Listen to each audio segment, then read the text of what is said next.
জানুয়ারি মাস, এখন শীতকাল, স্বাভাবিকভাবে শীতকাল। বাসা থেকে বের হয়ে আমরা ঢাকা ক্যান্টনমেন্ট ট্রেন স্টেশনের দিকে যাচ্ছি। সবাই কেমন আছেন? আশা করি সবাই ভালো আছেন। আজকে আমরা কলকাতার উদ্দেশ্যে রওনা হচ্ছি।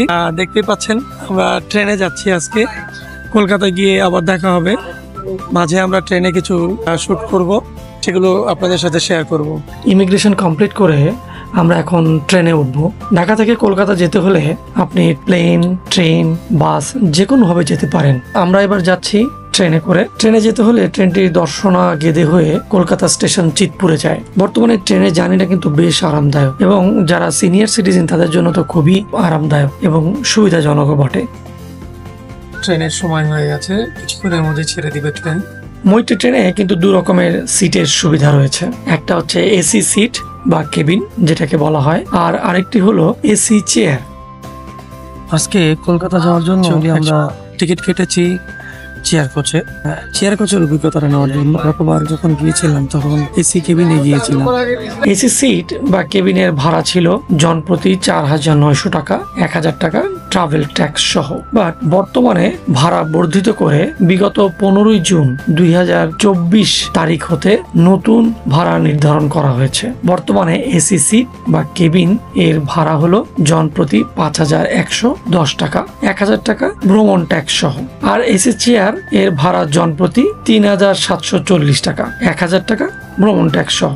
আর 5 বছরের নিচে বেবিদের জন্য জনপ্রতি ভাড়া 50%। স্ক্রিনে দেখতে পাচ্ছেন ট্রেন চলাচলের দিন, মানে কোন দিন কোন ট্রেন যায়। এখানে দু রকমের ট্রেনিং রয়েছে, একটা হচ্ছে ভারতীয় ট্রেন আর হচ্ছে বাংলাদেশি ট্রেন। আপনি শিডিউলটা দেখতে পাচ্ছেন, কোন দিন কোন ট্রেন যায় সেটা আপনি দেখতে পাচ্ছেন। এই ট্রেন কিন্তু ঢাকা থেকে সকাল 8:15 ছাড়ে ক্যান্টনমেন্ট স্টেশন থেকে। দর্শনা গেদে হয়ে সরাসরি কলকাতায় পৌঁছায় বিকেল 4টায়। কলকাতার টাইম বিকেল 4টায়। গত বছর আমি বাসে করে কলকাতায় গিয়েছিলাম। ট্রেনের পথ চলতে চলতে আমি আপনাদেরকে সেই অভিজ্ঞতার কথাটা শেয়ার করব। চলুন তাহলে একটু পিছনে ফিরে দেখা যাক। BRTC Shyamoli Kamalapur buses counter থেকে আপনাকে প্রথমত টিকিট সংগ্রহ করতে হবে বাসের জন্য। মনে রাখবেন, শুধুমাত্র বিআরটিসি শ্যামলীর যৌথ প্রযোজনায় বিআরটিসি শ্যামলী এনআর ট্রাভেলস এবং সৌহার্দ্য পরিবহন এই দুটি বাসই কিন্তু ডিরেক্টলি ঢাকা থেকে কলকাতা এবং কলকাতা থেকে ঢাকায় যায়।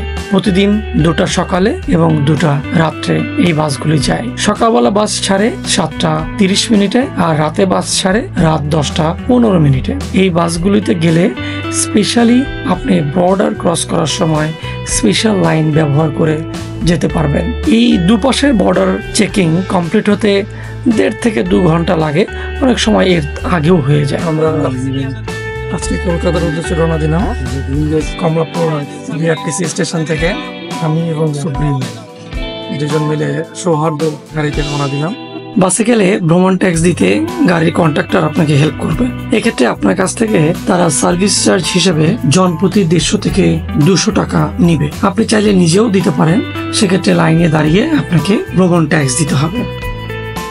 আমরা এখন কানাইপুর, ফরিদপুর কানাইপুর। আমরা 30 মিনিট যাত্রা বিরতির পর আবার রওনা দিচ্ছি।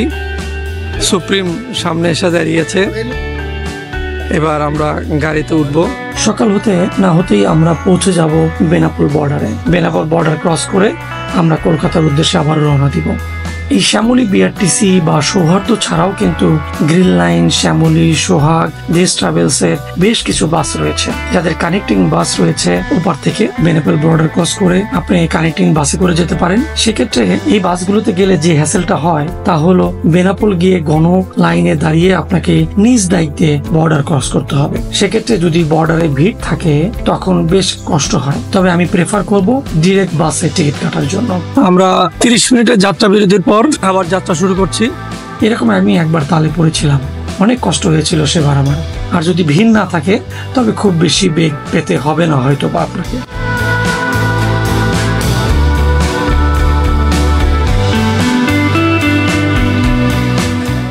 নাস্তা খেয়ে নড়তে পারছে না।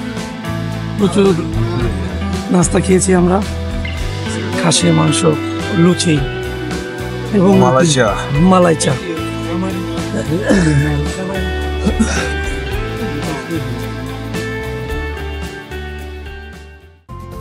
আমরা অলরেডি দর্শনা বর্ডারে পৌঁছে গেছি। দর্শনা বর্ডার থেকে আমরা চলে যাব কলকাতায়। এখন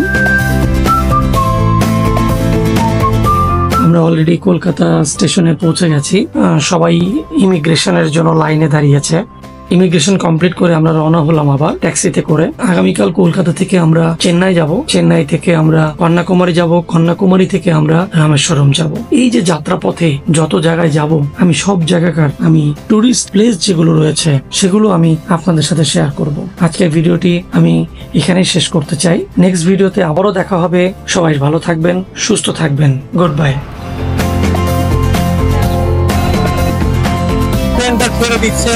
সিটগুলো খুব একটা ক্রোনোলজিতে ছিল না, কিন্তু একদমই ক্লোজ টাইমে উঠেছি।